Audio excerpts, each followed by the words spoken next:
இது ஒரு புத்தக பட்டறை வெளியீடு. சாகித்ய அகாடமி விருது பெற்ற ஆதவன் அவர்களின் முதலில் இரவு வரும் சிறுகதை தொகுப்பு இந்திரா பார்த்தசாரதி. குரல் தொகுப்பு இலக்கியா விமல் ஆனந்த். பஸ் ஒரு திருப்பத்தில் திரும்ப மாலை நேர வெயில் பளீரென்று முகத்தில் அடித்தது. ராஜாராமன் வெயிலுக்கு எதிர் திசையில் முகத்தை திருப்ப அந்த பூங்காவின் கேட் பார்வையில் பளிச்சிட்டு பஸ்ஸின் ஓட்டத்தில் மறைந்தது. அதே பூங்கா. மனம் ஒரு துள்ளு துள்ளியது. அவன் இன்னும் இளைஞனாக இதே பூங்காவில்தான் அன்றொரு நாள் அமர்ந்து கோதையிடம் தன் குடும்ப பிரச்சனைகளை சொல்லி அழுதான். எங்கள் அப்பா, அவர்தான் பெரிய பிரச்சனை, வீட்டில் அமைதியை குலைக்கும் ராட்சசன் என்றான்.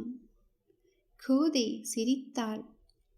கன்னத்தில் குழிவிழ நேர்த்தியான பல்வரிசை பளிச்சிட சிரித்தாள். இந்த நேர்த்தி அவளுடைய ட்ரேட்மார்க். அவனுடைய அம்மாவை போல அவள் வழவழா கொழகொழாவாக இல்லாமல் இருந்ததே அவளை அவன் பால் ஈர்த்திருக்கலாம். ஏன் சிரிக்கிறாய் என்றான். ரவி, ராமு, பாஸ்கர் யாரை கேட்டாலும் இதைத்தான் சொல்கிறார்கள். அவரவர் வீட்டில் அவரவர் அப்பாக்கள் தான் பிரச்சனைகள் என்று. கொழுப்பு. இவள் இவ்வளவு பையன்களுடன் சிநேகிதமாக இருப்பதாக அவன் மிரள வேண்டுமாம். சீண்டல் தழுக்கு.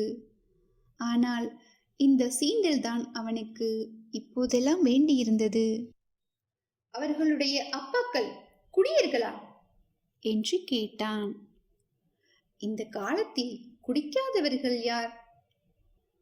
அவர்களுடைய அப்பாக்கள் அவர்களுடைய அம்மாக்களை அடிப்பார்களாமா என்று கேட்டான். லுக், அவர்களும் என் நண்பர்கள்.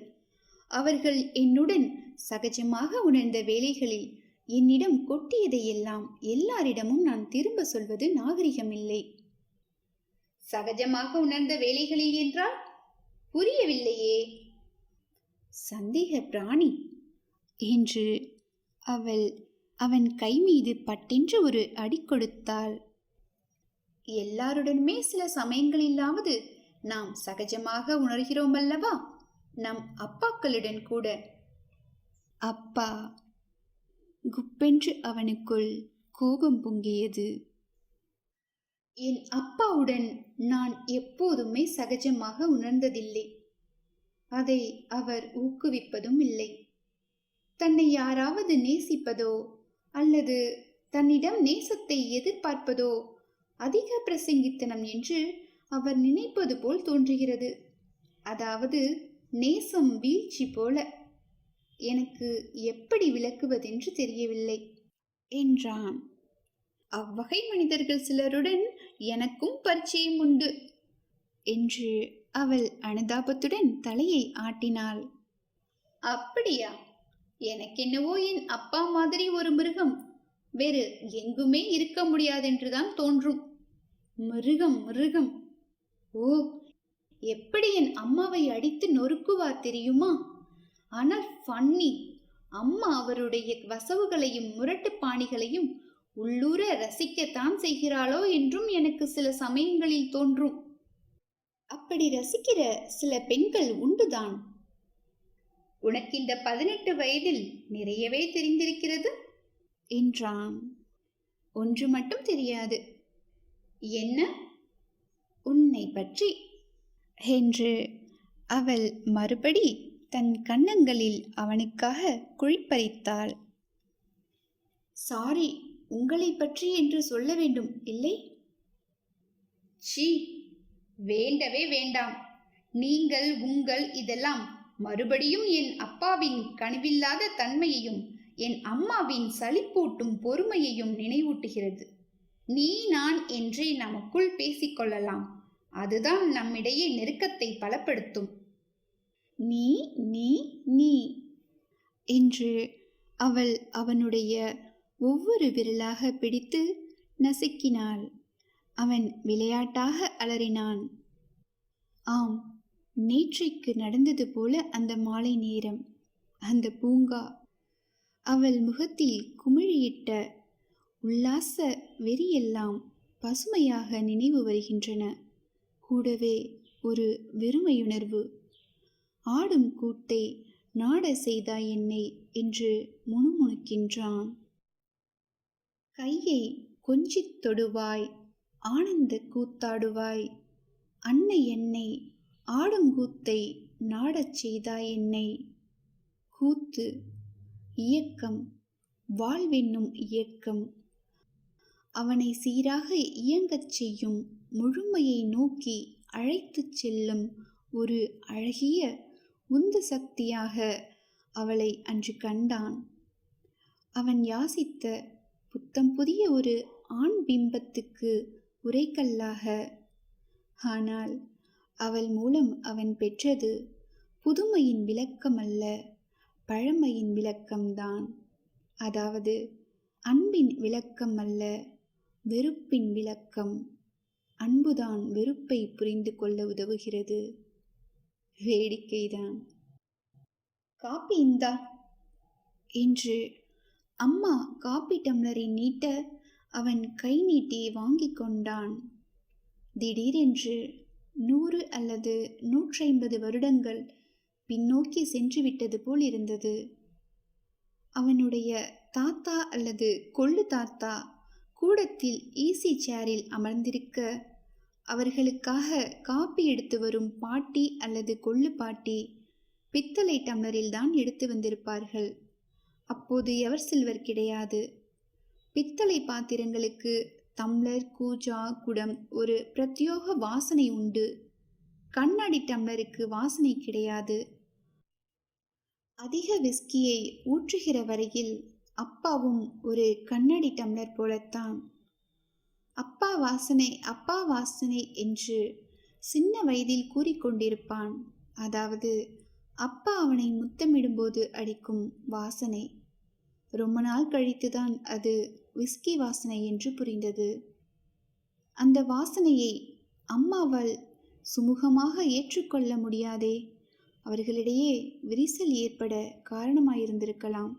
அல்லது அம்மாவின் வாசனை அப்பாவுக்கு சலிப்பு தட்ட தொடங்கியதுதான் பிரச்சனையா? மல்லிகைப்பூ வாசனை. அந்த வாசனையை அணியும் உரிமையை அம்மா இழந்து 5 வருடங்களாகின்றன. அந்த வாசனைக்கு இன்னமும் உரிமை பெற்றவளான கோதைக்கோ அதில் சிரத்தை இல்லை. அவளுக்கு அந்த வாசனை ஒத்துக்கொள்ளாது என்பதும் ஒரு காரணம். அலர்ஜி. கோதை என்ற பெயருள்ளவளுக்கு பூமணம் அலர்ஜியாக இருப்பது நல்ல வேடிக்கைதான். அப்பாஜி என்று உஷா ஓடி வந்து அவன் காலை கட்டிக்கொண்டாள். அப்பா, இன்னைக்கு எனக்கு இங்கிலீஷ் டிக்டேஷன் எல்லாமே ரைட்டுப்பா. அப்படியா? எங்கே காட்டு. உஷா தனது அன்றைய ஸ்கூல் சாதனைகளை ஒவ்வொன்றாக அரங்கேற்ற Rajaraman very good very good என்று ஒவ்வொன்றையும் பாராட்டினான். அவளை அணைத்து கொஞ்சினான். அப்பா நல்ல மூடில் இருக்கிறார். இப்போது எது கேட்டாலும் கிடைத்துவிடும் என்று அவளுக்கு புரிந்தது. அப்பா, எனக்கு ஐஸ்கிரீம் வாங்கி கொடுத்து ரொம்ப நாளாச்சுப்பா என்றாள். நிஜமாவா? எத்தனை நாளாச்சு? இத்தனை நாளாச்சு என்று உஷா 2 கரங்களையும் பெரிதாக விரித்து காட்டினாள். அடே அப்பா, அவ்வளவு நாளாச்சா? சரி வா. பாட்டி, நீயும் ஐஸ்கிரீம் தின்ன வரையா பாட்டி? எனக்கு வேண்டாண்டி கண்ணு, நீ போய் சாப்பிடு. ஐஸ்கிரீம் ரொம்ப ஜோரா இருக்கும் பாட்டி. அம்மா சிரிக்க முயன்றாள். ஆனால் புதிதாக குதிரை ஏற முயன்றது போல் இருந்தது. படுதோல்வி. நீ போய் சாப்பிட்டுக்கோ. நீ சாப்பிட்டா நான் சாப்பிட்ட மாதிரிடி என்றாள். ராஜாராமன் சோர்வுடன் தன் அம்மாவை பார்த்தான். குழந்தை ஆசையாய் கூப்பிடுகிறது. பாவம், இவள் வந்தால் என்ன, ஐஸ்கிரீம் சாப்பிட்டால் என்ன? ஆனால் மாட்டாள். வாழ்க்கை முழுவதும் வேண்டாம் வேண்டாம் என்று சொல்லியே பழகிவிட்டது. விலகி விலகி தனக்குள் சுருங்கி சுருங்கியே பழகிவிட்டது. பூஜை, மடிவிரதம், அப்பா அம்மாவை மூர்க்கமாக அடித்த அந்த இரவுகள், அன்பையும் கொடூரத்தையும் பிரிக்கும் கோடு எத்தனை மெலிதானது! அவருடைய அன்புக்கு அதே அலைவரிசையில் அவளிடம் எதிரொலி கிடைக்காமல் போனதே அவர்களிடையே பிரச்சனையாக இருந்திருக்கலாம். அப்பா வேண்டும் வேண்டும் என்றபோது அம்மா வேண்டாம் வேண்டாம் என்றிருப்பாள். ஆடும் கூத்தை நாடச் செய்தாய் என்னை. ஐஸ்கிரீம் பார்லரில் டிஸ்கோ இசை ஒலித்துக் கொண்டிருந்தது. உஷா தன்னிச்சையாக அவளையும் அறியாமல் அந்த இசைக்கேற்ப குதிக்கத் தொடங்கினாள். குழந்தைகளின் பரிசுத்தம், அந்த நேரத்து ஆசைகளை உடனுக்குடன் நிறைவேற்றுகிற எளிய லாவகம். பெரியவர்களான பிறகு நம்முடைய ஆசைகளை புரிந்து கொள்வதே கடினமாகிவிடுகிறது. சுற்றிலும் சோபாக்கள் போடப்பட்டிருந்தன. ஐஸ்கிரீம் வாங்கி கொண்டு உஷாவுடன் சோபாவில் அமர்ந்தான். பக்கத்து சோஃபாவில் இரு இளம் ஜோடி ஒரே டம்ளரில் இருந்து இருவரும் மில்க் ஷேக் உறிஞ்சு கொண்டிருந்தார்கள். பாவம் அப்பா. அம்மாவுடன் இப்படி ஒரே டம்ளரிலிருந்து உறிஞ்ச வேண்டுமென்று அவர் ரொம்ப ஆசைப்பட்டிருக்கலாம். இத்தகைய சின்ன சின்ன ஆசைகள் மறுக்கப்பட்டதே அவருடைய உள்ளத்தை கடைந்து கடைந்து வெறுப்பு வெண்ணையை திரள செய்திருக்கலாம். சிப்பிக் குடிக்காத அம்மா, கடித்து தின்னாத அம்மா, தனக்குத்தானே எப்போதும் பூட்டு பூட்டிக் கொள்கிறவள், நெருக்கத்துக்கு அஞ்சுகிறவள், அன்பு செலுத்த பயம், அன்பின் குழந்தைதான் வெறுப்பு. விஸ்கியும் ரம்மும் அப்பாவுடைய அவமதிக்கப்பட்ட அன்பின் தற்காப்பு நடவடிக்கைகள். சரிதான் போ சனியனே, உன் தூய்மை எனக்கு வேண்டியதில்லை. நான் என்னை மேலும் மேலும் அழுக்காக்கிக் கொள்கிறேன். என்னிடம் வரவே வராதே என்று சண்டி செய்வது போல. அப்பா அழுக்கான கசிங்கின சட்டைகளுடன் ஆபீஸ் போன நாட்களும் உண்டு. மடிப்பு கலையாத சட்டை பேண்ட்டுடன் படுத்து தூங்கின நாட்களும் உண்டு. எதிர்ப்பு, எதிர்ப்பு, எதிர்ப்பு. அம்மாவின் தூய்மை பித்துக்கு எதிர்ப்பு. ஐஸ்கிரீம் பார்லரிலிருந்து வெளிப்பட்ட போது வெளியே இருட்டிவிட்டது. அப்பா, நாளைக்கு ஆயிடுதா என்று உஷா கேட்டாள். 5 வயது, 1ஆம் வகுப்பு. நேற்று இன்று நாளை எல்லாம் அவளுக்கு இன்னமும் குழப்பம்தான். இப்ப நாளைக்கு இல்ல, இப்ப ராத்திரி. ராத்திரி முடிஞ்சப்புறம் மறுபடி சூரியன் வரும்ல, வெளிச்சம் ஆயிடும். அதுதான் நாளைக்கு. அப்ப அம்மா வந்துடுவா? ஆமா. அப்பா, அம்மா இப்படி சும்மா சும்மா என்னை விட்டுட்டு ஊருக்கு போனா எனக்கு பிடிக்கவே இல்லப்பா. ஆபீஸ் வேலை என்று அவன் குழந்தைக்கு புரிய வைக்க முயன்றான். கோதையின் ஆபீஸ், முதியோர் கல்வி இலாக்கா, கருத்தரங்குகள், கிராமங்களில் தகவல் சேகரிப்பு என்று அடிக்கடி வெளியூர் செல்ல வேண்டி வருகிறது. வீட்டுக்கு திரும்பினால் குழந்தைக்கு அம்மாவின் நினைவு மேலும் அதிகமாகும் என்று தோன்றியதால் குழந்தையின் கையை பிடித்தவாறு சற்று நேரம் கடைத்தெருவிலேயே சுற்றி கொண்டிருந்தான். குழந்தையின் முகத்தில் ஆர்வம் என்னும் கண்களில் தன் சிறு வயது தோற்றம் தெரிவது போல் இருந்தது. சின்ன பையனாக அவன் அம்மாவுடன் கடைத்தெருவுக்கு சென்ற அந்த மாலை நேரங்கள். அப்பா எப்போதும் லேட்டாகத்தான் வருவார். அம்மாதான் கடைக்கண்ணிக்கு சென்று வர வேண்டும். இவன்தான் அவளுக்கு துணை. அவனுக்கு பெருமையாக இருக்கும். அம்மாவின் முகத்தில் ஒரு நாள் சிரிப்பை வரவழைப்பேன் என்று அவன் அப்போது நினைத்து கொள்வான். ஒரு குழந்தையின் அசட்டு நம்பிக்கை. ஆனால் அம்மா இன்னமும் சிரிக்க தொடங்கவில்லை. முதியோர்களுக்கு கல்வி கற்பிக்க முடிகிறது.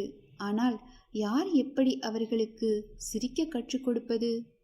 துன்பங்களின் சுமைக்கடியில் நசுங்கி போனவர்களின் நசுங்கல்களை நேராக்குவது எப்படி?